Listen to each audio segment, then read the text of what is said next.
સતીના દેહ ત્યાગ પછી સમગ્ર સૃષ્ટિ શોકમાં ડૂબી ગઈ હતી.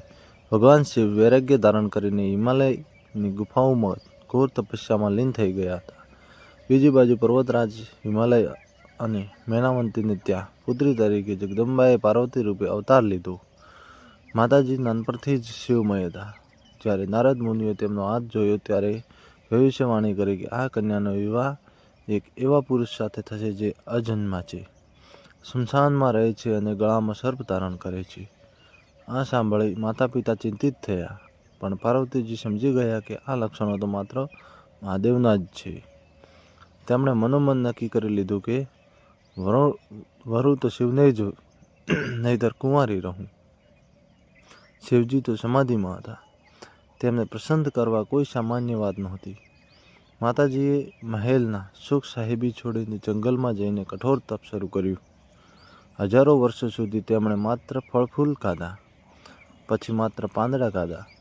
તેથી તેમનું નામ અર્પણા પડ્યું અને અંતે તો અન્ન જળનો પણ ત્યાગ કર્યો.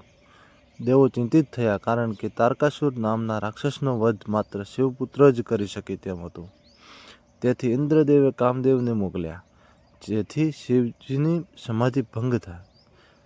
જ્યારે કામદેવે બાણ માર્યું ત્યારે શિવજીનું ત્રીજું નેત્ર ખુલ્યું અને કામદેવ ભસ્મ થઈ ગયા. શિવજી ક્રોધિત થઈને ત્યાંથી ચાલ્યા ગયા, પણ પાર્વતીજી ડગ્યા નહીં. શિવજીની પરીક્ષા. પાર્વતીજીની ભક્તિ જોઈને મહાદેવ પ્રસન્ન તો થયા, પણ તેમણે પાર્વતીજીની પરીક્ષા લેવાનું નક્કી કર્યું. શિવજીએ એક વૃદ્ધ બ્રાહ્મણનું રૂપ લીધું અને પાર્વતીજી પાસે ગયા. તે બ્રાહ્મણે શિવજીની નિંદા કરવાનું શરૂ કર્યું.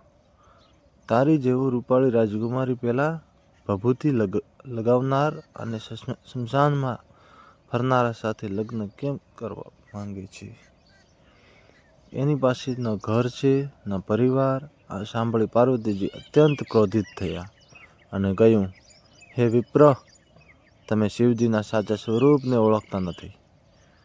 જે આખી સૃષ્ટિના સ્વામી છે તેમના વિશે આવું બોલવું પાપ છે. હવે હું તમારી એક ક્ષણ પણ વાત સાંભળવા માંગતી નથી. જેવા પાર્વતીજીને ત્યાંથી જ જવા લાગ્યા. શિવજી પોતાના અસલી સ્વરૂપમાં પ્રગટ થયા અને બોલ્યા, હે પાર્વતી, હું તારી ભક્તિથી જીતી ગયો છું. આજથી હું તારો દાસ છું. અનોખી જાન અને લગ્ન. હિમાલયમાં લગ્નની તૈયારીઓ થઈ. શિવજીની જાન નીકળે જે વિશ્વની સૌથી અનોખી જાન હતી. તેમાં દેવો, ગંધર્વોની સાથે ભૂત પ્રેત, પિશાચ અને ડાકણો પણ નાચતા ગુંજતા જોડાયા. શિવજી નંદી પર સવાર હતા. ગળામાં સાપ અને આખા શરીરે ભસ્મ હતી. જ્યારે જાન હિમાલયના આંગણે પહોંચી ત્યારે મેનાવંતી, પાર્વતીના માતા, ડરી ગયા. પણ જ્યારે પાર્વતીજીએ વિનંતી કરી ત્યારે શિવજીએ સુંદર ચંદ્રશેખર સ્વરૂપ ધારણ કર્યું, જે જોઈને આખું વિશ્વ મોહિત થઈ ગયું. અંતે વિધિવત રીતે મહાદેવ અને મા પાર્વતીના લગ્ન થયા. કૈલાસ પર આગમન. લગ્ન પછી માતા પાર્વતી મહાદેવ સાથે કૈલાસ પર્વત પર આવ્યા. ભગવાન શિવ વૈરાગી હતા, એટલે કૈલાસ પર કોઈ ભવ્ય મહેલ નહોતો. માત્ર બરફની પહાડીઓ અને શાંતિ હતી. માતા પાર્વતીએ મહેલના સુખ છોડીને શિવજીની સેવામાં પોતાનું જીવન સમર્પિત કર્યું. અહીં શિવ અને શક્તિના મિલનથી પ્રકૃતિ ખીલી ઉઠી. ભગવાન કાર્તિકેયનો જન્મ. તે સમયે તારકાસુર નામના રાક્ષસે ત્રણેય લોકમાં હાહાકાર મચાવ્યો હતો. તેને વરદાન હતું કે તેનો વધ માત્ર શિવપુત્ર જ કરી શકશે. શિવજીના તેજથી ભગવાન કાર્તિકેયનો જન્મ થયો. માતા પાર્વતી અને મહાદેવે તેમને શસ્ત્રો અને શાસ્ત્રોનું જ્ઞાન આપ્યું. દેવોના સેનાપતિ બનીને કાર્તિકેયે તારકાસુરનો વધ કર્યો અને ધર્મની સ્થાપના કરી. ગણેશજીનો જન્મ અને શિવજીનો ક્રોધ. એકવાર જ્યારે માતા પાર્વતી સ્નાન કરવા જઈ રહ્યા હતા, ત્યારે તેમણે પોતાના દેહના મેલ ચંદનમાંથી એક બાળકનું સર્જન કર્યું અને તેને દ્વારપાળ તરીકે ઊભો રાખ્યો. માતાએ આજ્ઞા આપી કે કોઈ પણ અંદર આવવાનું દેવું નહીં. જ્યારે મહાદેવ ત્યાં આવ્યા ત્યારે પેલા બાળકે તેમને રોક્યો. શિવજીએ સમજાવ્યા, પણ બાળકનું ના માન્યું. આ જોઈ મહાદેવ અત્યંત ક્રોધિત થયા અને પોતાના ત્રિશૂળથી બાળકનો મસ્તક કાપી નાખ્યું. જ્યારે માતા પાર્વતીએ આ ખબર પડી ત્યારે તેઓ રુદ્ર સ્વરૂપમાં ધારણ કરીને વિલાપ કરવા લાગ્યા.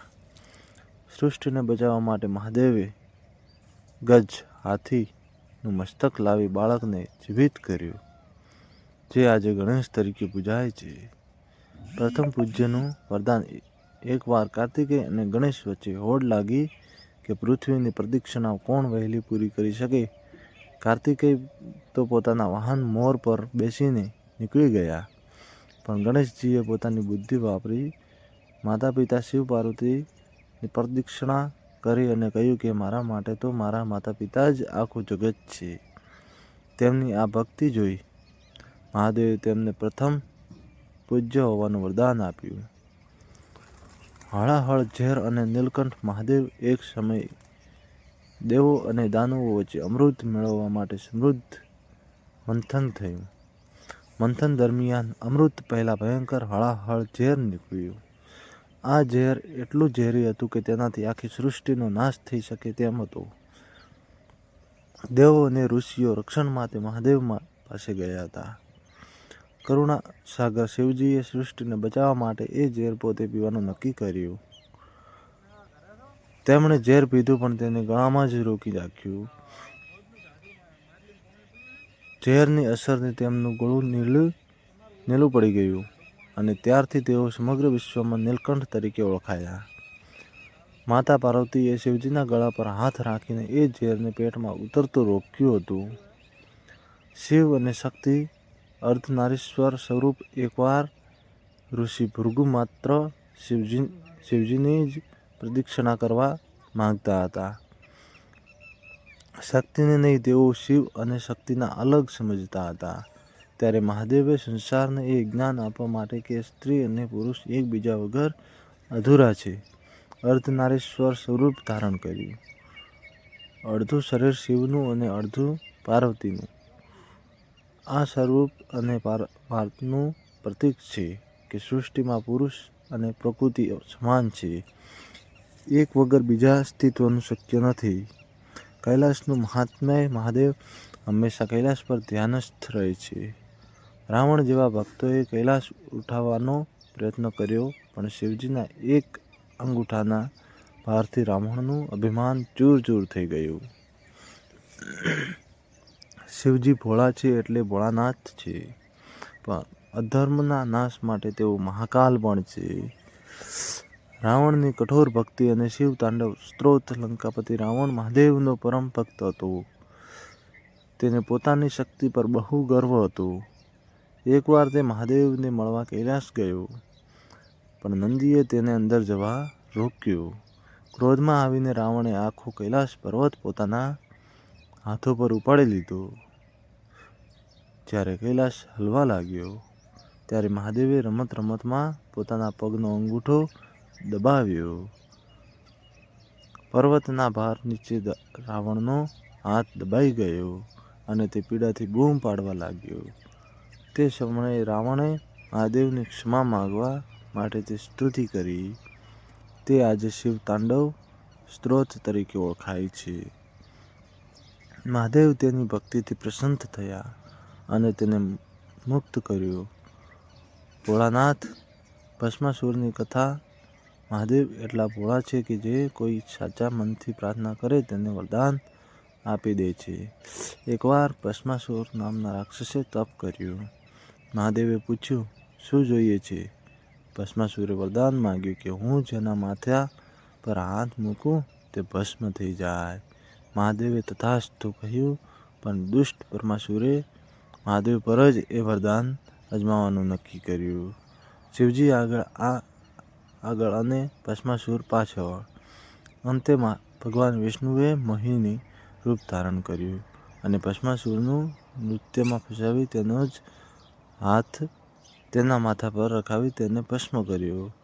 આ કથા સમજાવે છે કે શિવજી કેટલા દયાળુ અને સરળ હૃદયના છે. શિવરાત્રિનું મહત્વ. આ ભાગમાં આપણે એ પણ જણાવી શકીએ કે મહાદેવને પ્રિય એવી મહાશિવરાત્રિ એ શિવ અને શક્તિના મિલનની રાત્રિ છે. આ દિવસે જે કોઈ જાગરણ કરે છે અને શિવનું ધ્યાન કરે છે તેને મોક્ષની પ્રાપ્તિ થાય છે. શિવજીને મહાકાલ કહેવામાં આવે છે, જેનો અર્થ છે કે તેઓ સમયના પણ સ્વામી છે. જેનો જન્મ થાય છે તેનો અંત નિશ્ચિત છે, પણ શિવ તો અનાદિ અને અનંત છે. જ્યારે સૃષ્ટિમાં પાપ વધી જાય છે ત્યારે મહાદેવ રુદ્ર સ્વરૂપમાં ધારણ કરીને તાંડવ કરે છે. આ તાંડવ વિનાશ માટે નહીં પણ નવસર્જન માટે હોય છે. તે શીખવે છે કે જૂનું જશે તો જ નવું આવશે. 12 જ્યોતિર્લિંગ શિવનું પૃથ્વી પર આગમન જ્યારે ભગવાન વિષ્ણુ અને બ્રહ્મણજી વચ્ચે શ્રેષ્ઠતાને લઈને વિવાદ થયો ત્યારે શિવજી એક વિશાળ પ્રકાશના સ્તંભ જ્યોતિર્લિંગ સ્વરૂપે પ્રગટ થયા. આ સ્તંભનો કોઈ આદિ કે અંત નહોતો. આ દિવ્ય પ્રકાશના અંશ આજે ભારતની પવિત્ર ધરતી પર 12 જ્યોતિર્લિંગ તરીકે પૂજાય છે. જેમ કે સોમનાથ, કાશી વિશ્વનાથ, મહાકાલેશ્વર વગેરે આ સ્થાનો પર આજે પણ ભક્તોને શિવની દિવ્ય હાજરીનો અનુભવ થાય છે. શિવ શક્તિનો સંદેશ કથાના અંતે મહાદેવ અને પાર્વતીજી કૈલાસ પર બિરાજમાન થઈને આખા સંસારને આશીર્વાદ આપે છે. શિવજીનો સંદેશ સ્પષ્ટ છે: જીવનમાં ગમે તેટલું ઝેર દુઃખ આવે તેને ગળે જઈને નીલકંઠ બનવો. પરિવાર અને પ્રેમ માટે ત્યાગ કરતા શીખો. ધૈર્ય રાખો, કારણ કે દરેક અંધારી રાત પછી શિવરાત્રિ જેવો પ્રકાશ ચોક્કસ આવે છે.